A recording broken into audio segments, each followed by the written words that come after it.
Hey everybody! I wanted to share a little video about our most recent game night at the Berks Boardgamers game group. We meet in Hamburg. We usually meet on a Friday evening.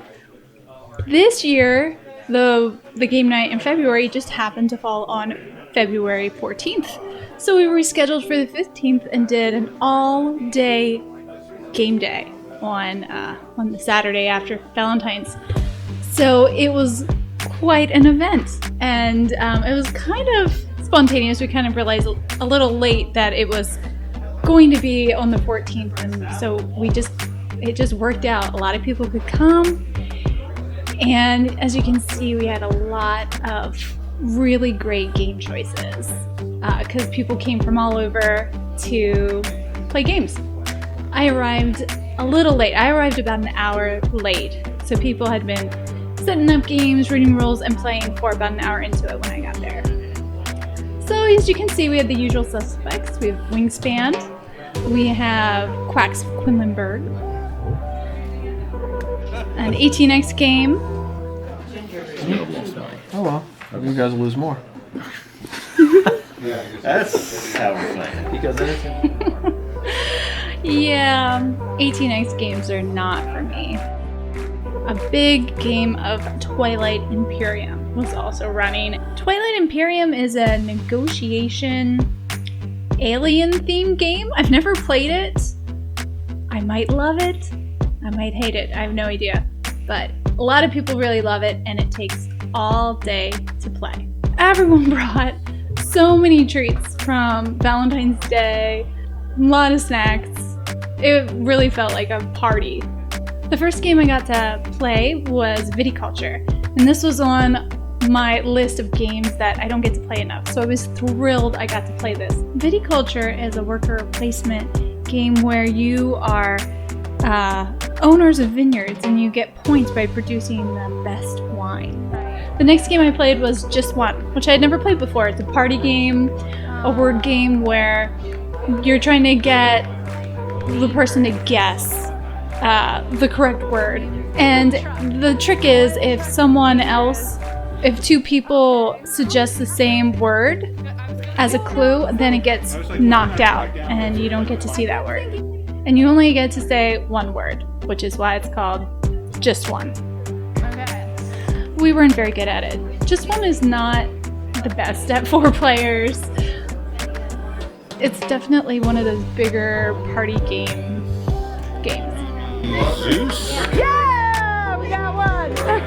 We had families come. Normally for normal gaming nights, it's a smaller group of adults that show up. But recently we've had more families coming, which has been really nice.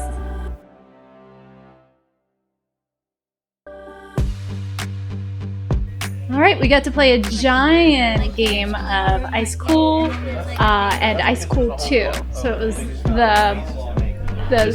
the extra boxes came from Icecool 2. Get a card, Jim. Oh. You're blocking the door. He's making it hard for us. So I go here. If I go through there and I hit you, you get my card. It's a super fun game. Great for families. This is definitely a game that if you're not inherently gifted with the skill of flicking, you have to practice. Alright, and Daniel and I got to play Cytosis with our friend Margaret. I have to say that this is probably one of my favorite worker placements. It's just so simple, so smooth. It's very satisfying. The pieces are very satisfying. You're stacking these different elements onto like those little cell-shaped discs, and you're building cells, basically. It's very educational. It's just such a great game. I love this game. It's very snappy. The turns go very quickly. Once you know how to play, and you kind of have an idea of what you're doing, you can pretty much go. It's a very positive game too. There's really no negativity in it at all, And now which is nice. Green. So I highly recommend this game.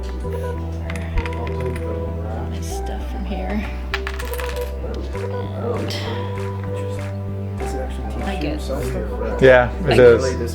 3 points. Twilight and Imperium still going on. I think they're having fun. All right, and then Daniel and Margaret taught me how to play Las Vegas, which is a like a dice rolling push your luck game or betting game. Oh yeah. What we're gonna do is we're gonna roll all our dice, and then we pick a number of our dice to put out. So I have 6s are a neutral color. Well, no. But you have place to them. place them. If you place yours, If I place my 6, I have to place the neutral color. Okay. So what happens is I pick a number to put dice out on. Let's say I pick 2s, right? In here. And then you roll your dice and you go. So if you pick a number to put out, like 2s, you have to place all your 2s. You can't place 1, 2. At the end of the round, whoever has the most dice will take 1 from this pile. If there's more than 1 card here, then like the 3s, if there's 2 people here, the first one takes the highest, the second person takes the lowest. So more than 1 person could get a reward. The thing is though, if 2 people have the exact same amount of dice, they both. So if I went there, and you wound up with 1 on there, then we would get kicked out because we have equal amounts. so you would actually get that with your 1 die. Really? So anytime you tie, that knocks each other. So that's where the white come in, and you must place the white with your. If you're like when you had the 6s there. Yeah. So you would be hurting yourself because the white would actually have 2. 2, yeah. But that's what So makes the it- white's a neutral color. Okay, and neutral the white ones could like bounce you out. Right. then. Okay. Interesting. Okay. I quickly decided I like this game. It's a great alternative to Yahtzee. And it's a game I realized I can teach to other people. Okay.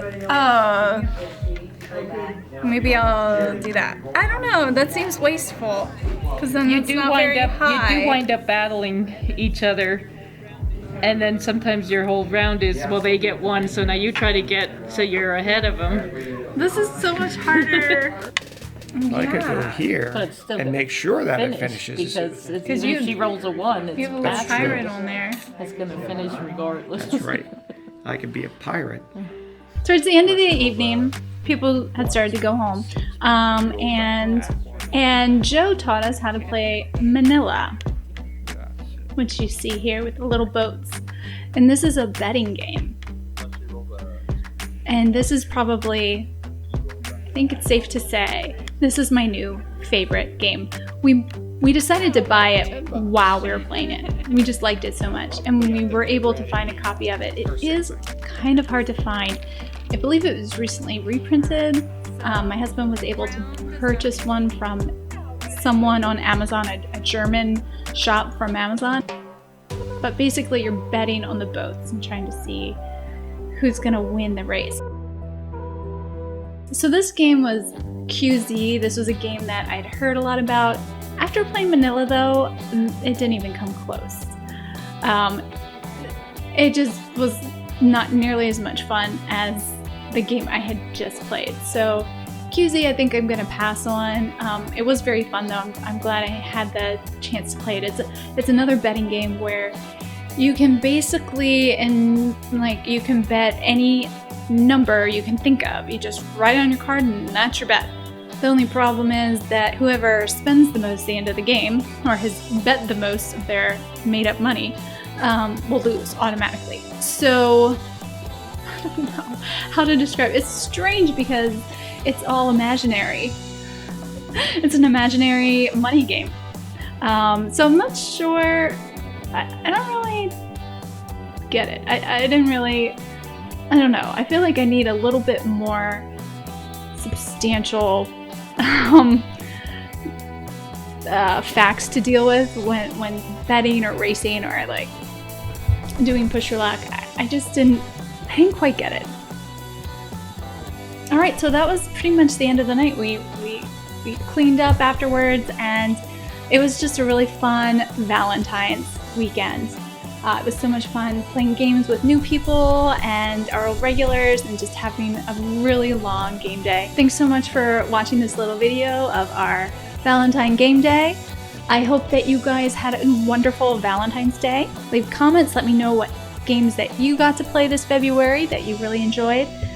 New ones or old ones. Hey, if you didn't yet, please go ahead and like my video. And if you are interested in watching more of my board gaming videos, go ahead and subscribe and you will be sure to see my next one. Thanks so much for watching, and I hope you guys have a great day.